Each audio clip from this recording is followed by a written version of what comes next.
Welcome back to Crypto Shockwave, the channel where we break down the biggest stories in the XRP world and give you the analysis that actually matters for your portfolio. 2 days ago, Brad Garlinghouse sat across from a camera on Fox Business and accused the most powerful banker in America of lying. Not hinting, not suggesting, accusing, by name, on national television, Jamie Dimon, CEO of JPMorgan Chase, the man whose bank generates $20 billion every single year from payments alone. And Garlinghouse said, in front of millions of viewers, that Dimon is deliberately misleading the United States Senate to protect every single dollar of it. This is not a disagreement. This is a war. And XRP is right in the middle of it. Because the law Dimon is trying to kill is the exact same law that could send $8 billion of new institutional money flooding into this market. $8 billion. Standard Chartered modeled it. And right now, Polymarket traders are saying there is only a 47% chance that law ever passes. Less than half. Which means the outcome of this fight between one CEO and one banker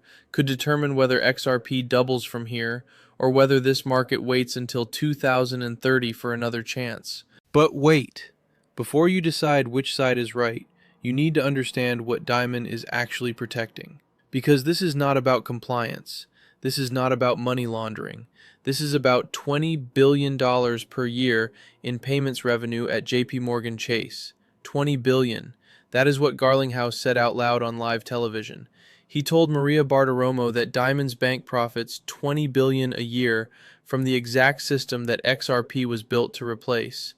And then he said something that nobody in mainstream media reported properly. He said 90% of all digital asset trading happens outside America right now, offshore, away from U.S. consumer protections, away from U.S. jobs, away from U.S. tax revenue. The Clarity Act would bring that money home, and that is the real reason Dimon is fighting it. On June the 11th, Garlinghouse appeared on Fox Business and did not speak carefully. He said Dimon is doing a disservice to the industry. He used the word intentional misrepresentation. That is not a diplomatic word. That is a direct accusation of bad faith from the CEO of Ripple, aimed at the CEO of the largest bank in the United States. Dimon had told the Senate that the Clarity Act weakens compliance requirements. Garlinghouse said that is flat wrong. He said the bill does the opposite. It gives CFOs and treasurers and bank executives the legal certainty they need to finally engage with XRP, without fearing that a future regulator could reverse everything overnight. Stop right there, because here is the number that changes the entire picture. Senator Cynthia Lummis has already warned Washington directly. She said if this bill does not pass in this window, the next realistic opportunity is not next year. It is 2030, 4 years from now. And Standard Chartered Bank has already published what happens if it does pass.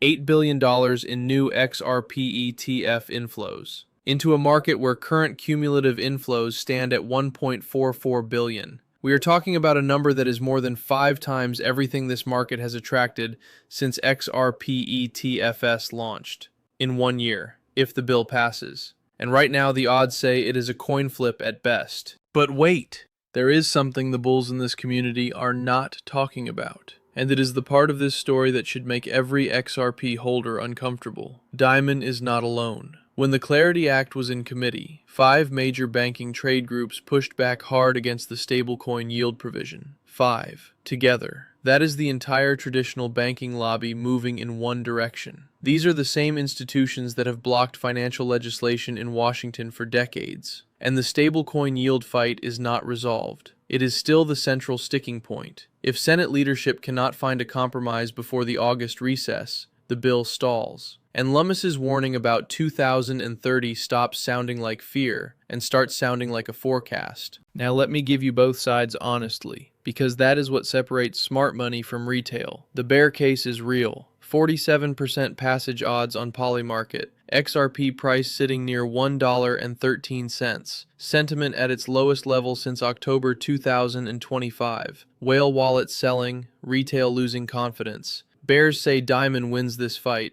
Banks always win in Washington. And if the Clarity Act fails, XRP loses its single biggest institutional catalyst of the decade. But here is the reframe.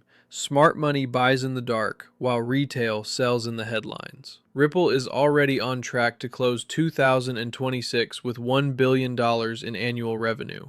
$1 billion, without regulatory clarity. That is a company growing in the dark. Now think about what $1 billion becomes when the legal framework finally arrives. Garlinghouse did not go on Fox Business to complain. He went to fight, publicly, aggressively, with specific numbers. When a CEO does that, it is not because he is losing.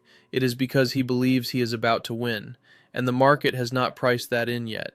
Here are your 3 signals to watch before you make any decision. Signal 1. Watch Polymarket odds daily. Right now they sit at 47% for Clarity Act passage in 2026. If those odds cross 60% in the next 14 days, institutional positioning begins before the retail crowd even notices. That is your first warning that smart money is moving. Signal 2. Watch Standard Chartered's weekly ETF inflow data. Current weekly XRP ETF inflows need to stay above $25 million to signal institutional confidence. If any single week crosses 50 million before the Senate floor vote, that is the market pricing in a yes. Watch that number every Thursday. Signal 3. Watch XRP price at $1.13. That is the line this market is defending right now. A daily close below that level before the vote signals that traders are pricing in failure. A move and hold above $1.25 signals accumulation. These are not opinions. These are the exact levels that will tell you what the market actually believes about the outcome. The picture right now is uncomfortable.